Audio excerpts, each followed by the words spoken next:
Lukis pocong bawa anak beli beg and baju sekolah.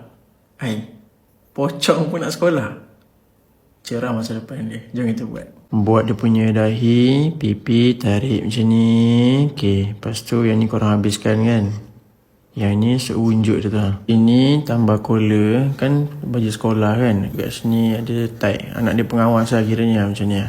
Ui, berjaya anak dia ni. Ini tergantung tau. Kan pocong tangan dia kat dalam kain. Macam mana pula nak keluar. So tergantung lah macam ni lah. Like that. Lepas tu buat sebelah sini. Aku skip ni boleh tak? Ini buat baju dia sampai sini. Ini ada vest dia sampai sini. Vest pengawas. Budak baik ni. Ya Allah. Astagfirullahaladzim. Ini rencana dia. Ini name tag dia. Pocong bawah dia macam ni kan. So korang buat je macam ni dulu. Kat sini aku buat zip seluar sekolah. Kenapa kat sini zip? Dah kaki dia kan tergantung. Apa bersambung. Mana boleh pakai dua-dua seluar. So kita buat macam ni je. Ni macam satu side. Macam ni ada kedut-kedut sikit. Yang satu lagi tu tergantung kat sebelah sini lah. Yang korang tak nak ni dan dalam ni korang boleh padam dah. Apa aku lupa Aku skip boleh tak buat mak dia dulu? Mak dia aku buat satu macam ni. Yang kedua buat macam ni. Okay, korang buat macam ni. Kaki dia kat bawah ni. Kepala dia macam ni lah. Macam tengah tunduk. Lepas tu korang kemaskan. Korang jangan pening pula. Mak dia lagi tinggi tau. Yang ni pendek ni je.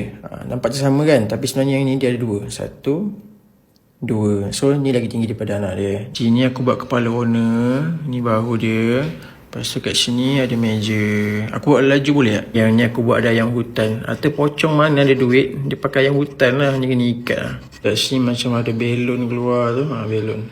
Aku ingat dah yang apa lupa tadi. Bag. Kan nanti shopping bag tadi dengan baju sekolah. So sencang poket. Ada botol air semua kat sini. Kita pegang. Okay, settle. Tu kita kemaskan. Muka dia ni macam terkorak budak-budak sikit. Pula muka mak dia. Kita buat dialog untuk mak dia ni lah. Berapa ayam kau nak bayar ni? Akak ada ni yo. Pocong lagi 9. Siap dah. Pocong bawa anak pergi beli barang sekolah. Owner, sakit jantung owner dia. Dah tu je. Nak apa lagi boleh komen.